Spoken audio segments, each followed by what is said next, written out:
ആൻ്റണി എന്ന സിനിമയിലൊരു കാഴ്ചയുണ്ട്, ബൈബിളിനുള്ളിൽ ഒളിപ്പിച്ചു വെച്ച തോക്ക്. ഈ കാഴ്ച മലയാള സിനിമയിൽ ആദ്യമായിട്ടാണ്. ഹോളിവുഡ് സിനിമയിലൊക്കെ ഇത് പലതവണ കണ്ടിട്ടുണ്ട്. പക്ഷെ മലയാളത്തിലേക്ക് വന്നപ്പോഴേക്കും അത് കുറേ വിവാദങ്ങളുണ്ടാക്കി. പലരുടെയും വികാരങ്ങൾ മുറിപ്പെട്ടു. ഇതിനൊരു കേസൊക്കെ കൊടുത്തായിരുന്നു. കേസിന് അനുകൂലമായി വിധിയുണ്ടായി. ബൈബിൾ എന്നുള്ള പേര് പിന്നെ ബ്ലർ ചെയ്ത് കാണിക്കേണ്ടി വന്നു സിനിമക്കാർക്ക്. OTT റിലീസിലൊക്കെ ബ്ലർ ചെയ്ത് ബൈബിളാണ് നമ്മൾ കാണുന്നത്. ഇതിനേക്കാൾ ഭീകരമായ ഒരു ചിത്രമാണ് ഇന്നത്തെ ഗോസ്പലിൽ.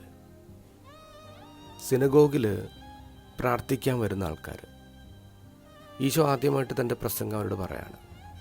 ഈശോ പറയുന്നത് യൂണിവേഴ്സൽ ലവിനെ കുറിച്ചാണ്. ദൈവം എല്ലാവരും സ്നേഹിക്കുന്നു, ഒരുപോലെ സ്നേഹിക്കുന്നു.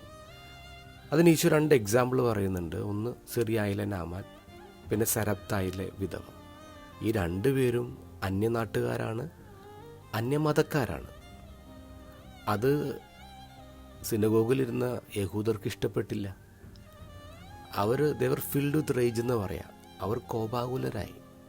എന്നിട്ട് അവർ ഈശോനെ പിടിച്ചിറക്കി കുന്നിൻ്റെ മുകളിലേക്ക് കൊണ്ടുപോകാം, അവിടെ നിന്ന് താഴേക്ക് തള്ളിയിട്ട് കൊല്ലാൻ.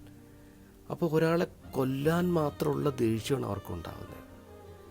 ആരാധിക്കാൻ വേണ്ടി ഒരുമിച്ച് കൂടിയ ആൾക്കാരുടെ ഉള്ളിൽ അവിടെ കൂട്ടത്തിൽ ഉള്ള ഒരാളെ കൊല്ലാനുള്ള വെറുപ്പും ദേഷ്യം എങ്ങനെ വന്നു? ബൈബിളിനുള്ളിൽ ഒളിപ്പിച്ചു വെച്ച തോക്കിനേക്കാൾ ഭീകരമല്ലേ ആരാധിക്കുന്ന മനസ്സുകൾക്കുള്ളിൽ കോപവും വെറുപ്പും സൂക്ഷിച്ചു വയ്ക്കുന്നത്?